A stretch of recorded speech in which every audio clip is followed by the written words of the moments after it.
V današnjem svetu se veliko govori o družbi znanja, učečih se organizacijah, tudi o tako imenovanih delavcih znanja, torej ljudeh, ki na svojih delovnih mestih vsakodnevno uporabljajo, iščejo in tudi ustvarjajo znanje.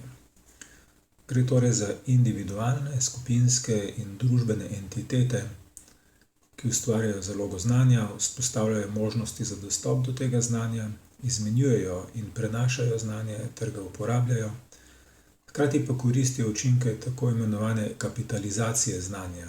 Govorimo lahko o znanju v nekoliko širšem pomenu, tako o kompetencah, torej znanju skritem v ljudeh samih, vključno z njihovimi osebnimi značilnostmi, ki so pomembne za uspešnost na delovnem mestu, kot tudi podatkih, informacijah in znanju, vgrajenem v različne procese, človeške artefakte, kulturo in tako dalje. Intelektualni kapital si torej lahko predstavljamo kot seštevek vsega znanja v najširšem pomenu besede in uporabe tega znanja na ravni podjetij, lahko tudi celotne družbe. Nekateri intelektualni kapital opredeljujejo kot celoto znanja, informacij, izkušenj, pa tudi zaščitene intelektualne lastnine, na primer patentov, blagovnih znamk, avtorskih del in podobnega. Torej vsega, kar lahko ustvarja neko korist za podjetje, neke vrste bogastvo. Intelektualni kapital ima torej za podjetje določeno ekonomsko vrednost, ki jo prinašajo neopredmetena sredstva podjetja, bodisi tako imenovani strukturni oziroma organizacijski kapital, bodisi človeški kapital. Če razmišljamo o merilu intelektualnega kapitala z vidika bilančnih postavk podjetja, ga lahko opredelimo tudi kot razliko med tržno vrednostjo podjetja in njegovo uradno knjigovodsko vrednostjo. Tržna vrednost podjetja je vrednost, po kateri bi bilo moč podjetje prodati zainteresiranim kupcem. Knjigovodska vrednost pa je vrednost opredmetenih sredstev podjetja, torej stavb, opreme, zalog, terjatev in podobnega.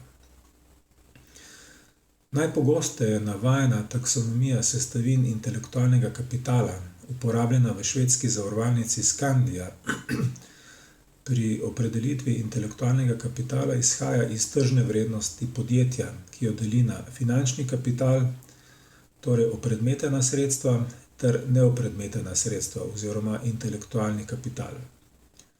Slednjega potem po ravneh razdeli na človeški kapital, ki se nahaja v ljudeh, zaposlenih in njihovih zmožnostih, ter strukturni kapital, ki na lokaciji podjetja ostaja, ko ljudje podjetje po končanem delu zapustijo.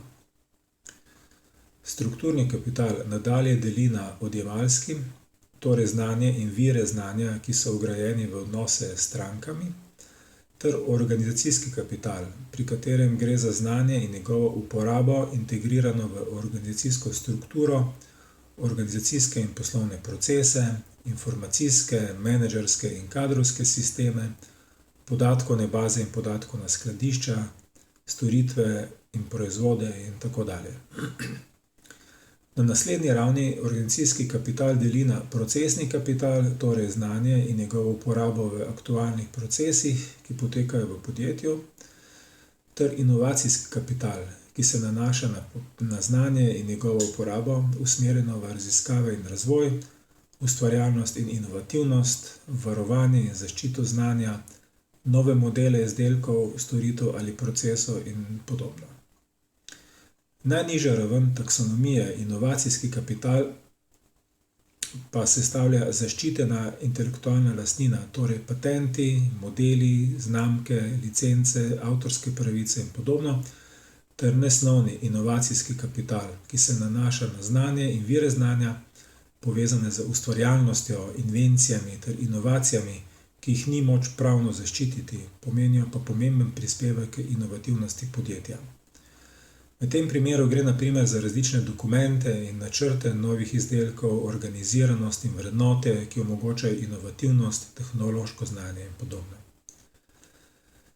Za menedžment znanja zelo uporabno taksonomijo intelektualnega kapitala ponazarja model Swayba, ki tržno vrednost podjetja deli na knjižno vrednost opredmetenih sredstev podjetja ter na neopredmetena sredstva, slednja pa na 3 sestavine: zmožnosti sodelavcev, zunanjo strukturo ter notranjo strukturo.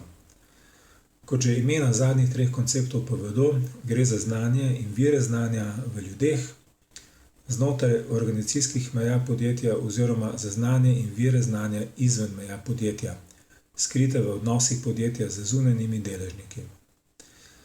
Ta model je še posebej zanimiv z vidika menedžmenta znanja, saj na sistematičen način omogoča opredelitev 9 možnih načinov prenosa znanja kot ene najpomembnejših aktivnosti menedžmenta znanja, znotraj vseh 3 struktur ter med vsemi temi 3 strukturami.